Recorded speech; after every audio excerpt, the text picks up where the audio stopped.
वज़ीर आज़म शहबाज शरीफ ने एक बार फिर तहरीक इंसाफ को मुज़ाकरात की पेशकश कर दी। कहा 2018 के इंतखाबात की तहकीकात के लिए जो पार्लिमानी कमेटी बनाई गई थी वो अपने काम मुकम्मल करे और 2024 के इंतखाबात की तहकीकात भी पार्लिमानी कमेटी करे।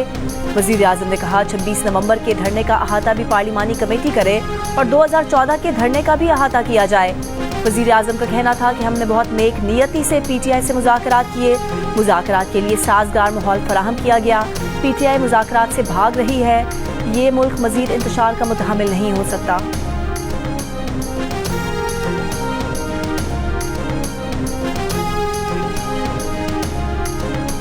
क्या 9 मई का जुर्म मेहरान और कामरा बेस पर दहशतगर्द हमलों से ज़्यादा संगीन है? फौजी अदालतों में सिविलियंस के ट्रायल से मुतालिक इंट्रा कोर्ट अपील पर समाअत के दौरान जस्टिस हसन अजहर का वज़ारत दिफा के वकील से सवाल। कहा 21वीं आईनी तरमीम के फैसले में मेहरान और कामरा बेसिस का भी जिक्र है। GHQ पर हमला करने वालों का ट्रायल कहाँ हुआ था? पाकिस्तान के अरबों रुपए मालियत के 2 आरियन तैयारे तबाह हुए थे। ख्वाजा हारिस ने जवाब दिया कि मेहरान बेस हमले के तमाम दहशतगर्द मारे गए थे। जस्टिस हसन अजहर ने सवाल किया कि क्या मारे जाने के बाद तफ्तीश नहीं हुई कि दहशतगर्द कौन थे, कहां से और कैसे आए? ख्वाजा हारिस बोले तहकीकात जरूर हुई होंगी। अपीलों पर मजीद समाअत कल तक मुलतवी।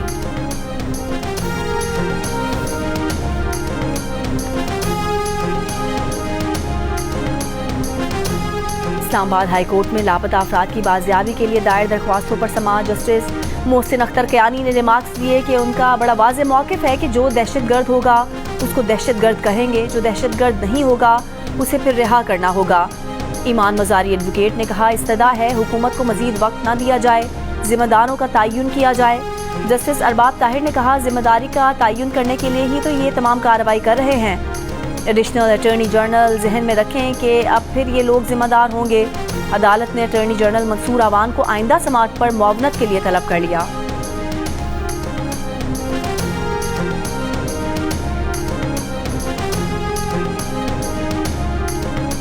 वज़ारत दाखिला ने साबिक मुशीर एहतसाब शहजाद अकबर का पासपोर्ट मनसूख कर दिया। बुशरा बीबी की करीबी दोस्त फराह शहजादी का पासपोर्ट भी मनसूख कर दिया। नैब ने 190 मिलियन पाउंड केस में इश्तिहारी मुल्जिमान की पासपोर्ट मनसूखी की दरख्वास्त की थी।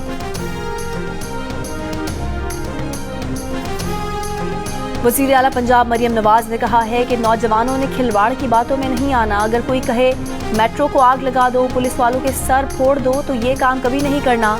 हमेशा यही कहना है कि पाकिस्तान हमारी रेड लाइन है। लाहौर में खेलता पंजाब की इफ्तिताही तकरीब से खिताब में कहा कि खेलता पंजाब, आगे बढ़ता पंजाब और तरक्की करता पंजाब देखना चाहती हूँ। पंजाब एक कोने से दूसरे कोने तक चैंपियन से भरा पड़ा है। MKM पाकिस्तान के चेयरमैन खालिद मकबूल सिद्दीकी ने कहा है कि सिंध में 15 साल से मसनूई हुकूमत है। बिलावल भुट्टो जरदारी ने कराची के ताजिरों से बात की, आपको तकलीफ थी, उन्होंने गिला कहीं और किया। उम्मीद थी कि ताजिरों से 15 साल से जो कुछ हो चल रहा था उस पर माजरत करेंगे, हमें लगा अजाला करेंगे, लेकिन उनका लहजा धमकी आमेज था। सोचे समझे मंसूबे के तहत कराची को तबाह कर रहे हैं।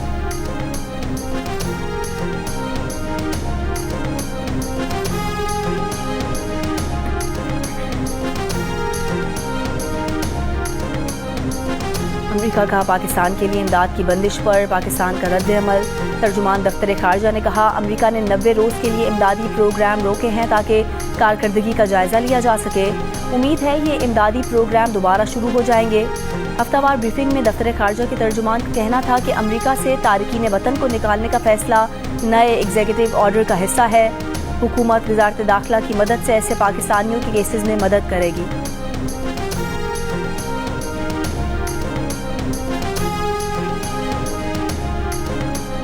वफाकी काबीना ने 2020 में पायलट से मुतालिक साबिक वजीर के बयान का जायजा लेने के लिए फैक्ट फाइंडिंग कमेटी बना दी।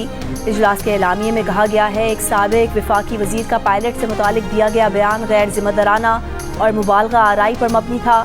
साबिक वजीर के बयान से मुल्क और कौमी एयरलाइन का तशख्खुस शदीद मुतासिर हुआ, कौमी खजाने को भी शदीद नुकसान पहुंचा।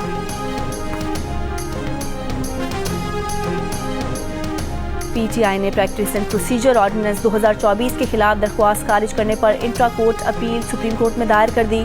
दरख्वास्त में इस्तदा की गई है कि प्रैक्टिस एंड प्रोसीजर ऑर्डिनेंस के तहत किए गए तमाम इक़दामात को गैर कानूनी करार दिया जाए।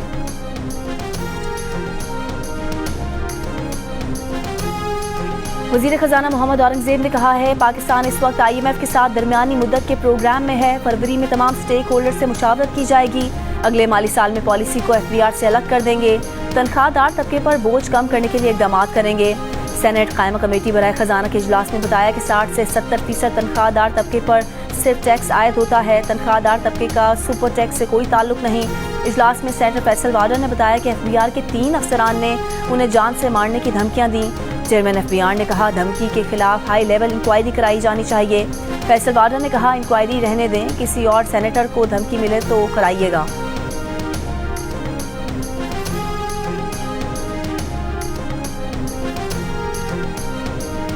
وزیر اعظم یوتھ لون اسکیم میں رقم کی حد بڑھائی جا رہی ہے. ایکسپورٹرز کے لیے بھی ایک نئی اسکیم لے کر آ رہے ہیں. گورنر اسٹیٹ بینک جمیل احمد کا ملتان چیمبر آف کامرس سے خطاب. کہا کہ بزنس کمیونٹی کے تعاون, حکومت کی پالیسیوں سے معاشی مسائل حل ہوئے.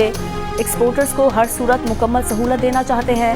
ایکسپورٹ بڑھانے اور نئے پروڈکٹ کو پروموٹ کرنے کی ضرورت ہے. انہوں نے کہا کہ LC امپورٹ پر اگر کوئی مسئلہ ہے تو ان کے علم میں لایا جائے.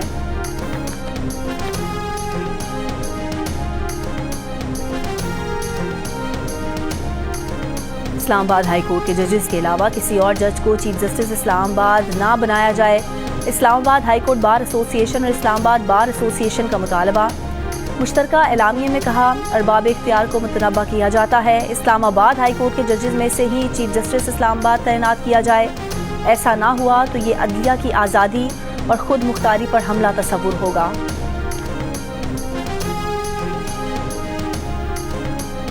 اسلام آباد ہائی کورٹ بار کا متنازع پیکا ایکٹ ترامیم کو عدالت میں چیلنج کرنے کا فیصلہ. صدر ہائی کورٹ بار کے مطابق متنازع پیکا ایکٹ میں ترمیم کالا قانون اور آزادی اظہار رائے کا گلا گھونٹنے کے مترادف ہے. پیکا ایکٹ ترامیم کو صحافیوں سے مل کر اسلام آباد ہائی کورٹ میں چیلنج کیا جائے گا.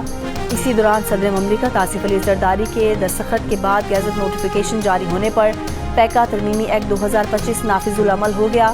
ایک بیان میں مشیر اطلاعات خیبر پختونخوا بیرسٹر محمد علی سیف نے کہا کہ کالے قوانین جعلی حکومت کے خاتمے کو نہیں روک سکتے. انتہائی تیزی سے متنازع پیکا ایکٹ ترمیم پاس کرانے کا مقصد ظاہر کرتا ہے کہ پوری دال ہی کالی ہے. سینیٹر علامہ ناصر عباس نے ایک بیان میں کہا کہ پیکا ترمیمی ایکٹ اصلاحی تنقید کا گلا گھونٹنے کی سوچی سمجھی سازش ہے. اس قانون کو مسترد کرتے ہیں.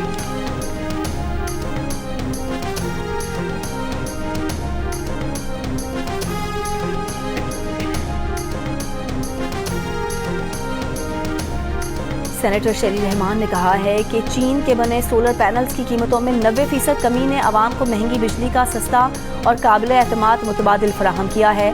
اسلام آباد میں سولر کانفرنس سے خطاب میں کہا کہ شمسی توانائی کے انقلاب سے توانائی کے بحران پر تیزی سے قابو پایا جا سکتا ہے.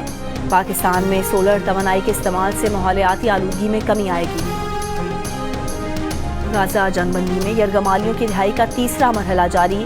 آج 2 اسرائیلی یرغمالی خواتین سمیت 7 یرغمالیوں کو رہا کر دیا گیا. معاہدے کے تحت آج 110 فلسطینی قیدیوں کی رہائی کے بدلے 8 یرغمالیوں کو رہا کیا جائے گا. اور 3 ملکی ٹورنامنٹ کے لیے پاکستان ٹیم کا اعلان آج ہونے کا امکان. ذرائع کے مطابق ٹیم میں سعود شکیل, فخر زمان, عامر جمال, خوش دل شاہ کی شمولیت کا امکان. سفیان مقیم, عبداللہ شفیق ٹیم کا حصہ نہیں ہوں گے. محمد رضوان, بابر اعظم, فخر زمان, کامران غلام, طیب طاہر, عثمان خان, شاہین آفریدی, سلمان آغا, حارث رؤف, نسیم شاہ, محمد حسنین اور ابرار احمد 15 کھلاڑیوں میں شامل ہوں گے.